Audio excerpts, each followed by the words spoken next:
संत चोखामेळा यांच्या कार्याला, व्यक्तिमत्वाला, योगदानाला, त्यांनी रुजवलेल्या क्रांतीला अभिवादन करतो. उपस्थित सर्व आप्त, एक वर्षापूर्वी या ठिकाणी आपण चोखामेळ्याच्या अनुषंगानं, विकासाच्या अनुषंगानं, मेवणा राजाच्या आपल्या मंडळीचा, पंचक्रोशीतल्या आपल्या मंडळीचा कसा योगदान राहील या संदर्भामध्ये आपण चर्चा केली होती.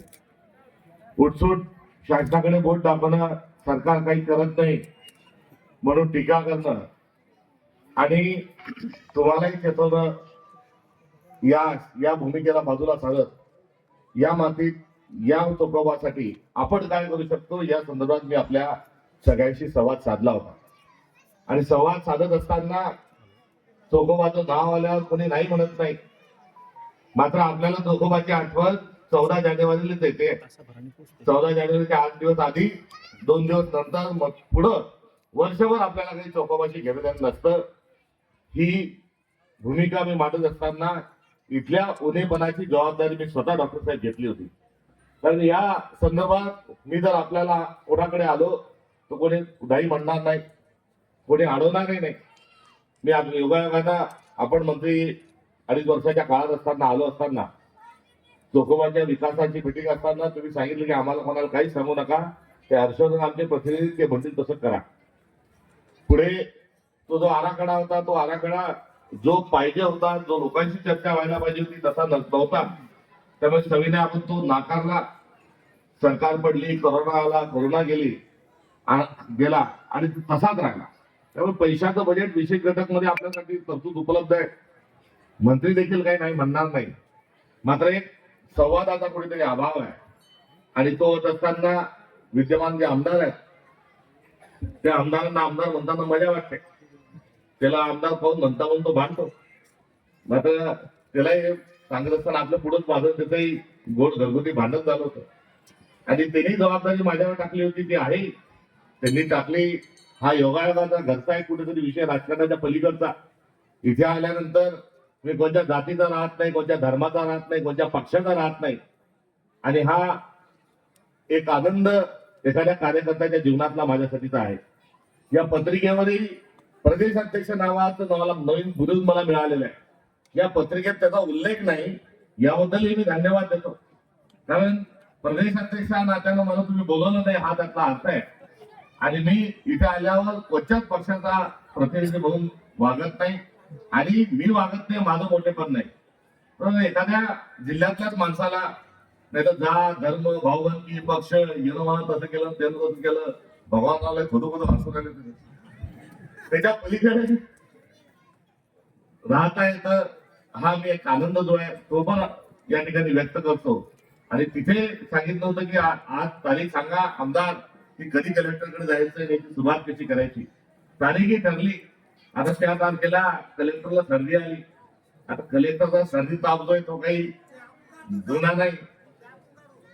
मात्र पुढे समन्वयाची मी माझा पुढे बोलण्याच्या आधी माझ्यातला जो उणेपण आहे ते कबूल करतो. मागच्या काळात जो प्रवास आहे तो माफक आहे, मात्र या ठिकाणचा तुमदार एकपणा असला पाहिजे आणि त्यामध्ये नोंदवाल्यांची भागीदारी असली पाहिजे. आणि याच्याकरता समन्वयकाची सेवा म्हणून मी जबाबदारी आपली स्वीकारलेली होती. त्या सेवेमध्ये मी कुठेतरी कमी पडलो, याबद्दल मी आपल्या समाजाची क्षमा मागतो. कारण चोखोबा खरंच पावतो यावर माझा किल्ल्याचा विश्वास आला बसला. तो फिरताही म्हणून राहिला की हा अंधश्रद्धा निर्मूलवाला, त्याने कशी टाळी वाजवली काही समजत नाही. मात्र इथे आलो, भरभरून बोललो, जबाबदारी स्वीकारली. डॉक्टर साहेब 14 तारखेला इथून गेलो आणि 12 फेब्रुवारीला मीच प्रदेशाध्यक्ष झालो. आणि प्रदेशाध्यक्ष झाल्यानंतर घरी जायचा पत्ता नाही, त्यामुळे या समन्वयात कुठेतरी कमी पडलो. मात्र 1 वर्षानंतर पुन्हा पावल्याचा दुसरा अनुभव असा आला की प्रदेश काँग्रेस कमिटी चालवणं कसं काय दिव्य आहे हे तुम्हाला मी काही सांगू शकत नाही. इलेक्ट्रिकचं बिल काय, त्याचा टॅक्स काय, तिथे पगार काय, माझ्याजवळ ना शाळा, ना कॉलेज, ना कारखाना, कसं चालू म्हणून लोक माझी गंमत बघत होते की काय. असंही म्हटलं तर चुकीचं ठरणार नाही. मात्र माझा एका वाक्यावर विश्वास बसला की अंधाऱ्याच्या काही देव राखतो. म्हणून 1 वर्ष झालं, अजून काही कुठं तुम्ही कोणाची काही कुठं आणलं नाही, इलेक्ट्रिकचं बिल काही मीटर काही कापायला कोणी आलं नाही. बरोबर झालं. मी तुमची काही कुठं बदनामी होऊ दिली नाही.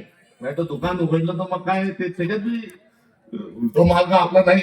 मात्र स्टेजवर बसलेला असताना आता मला एक फोन आला आणि सांगितलं की मला पक्षाला मदत करायची आहे. मी डॉक्टर साहेबांवर म्हटलं की सोबत खरंच पावतो.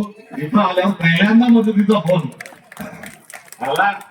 म्हटलं हा विरोधाचा जरी भाग असला तरी समन्वयात मी कुठेतरी जरूर पडलो. प्रदेशाध्यक्ष झाल्यावर मी प्रवास घेण्याच्या आधी आपल्या जवळ येत असताना इथली जी सेवा आहे त्या सेवेमध्ये माझी भागीदारी मी ही सुनिश्चित करण्याच्या अनुषंगानं आपल्यासाठी मी कटिबद्ध आहे, वचनबद्ध आहे.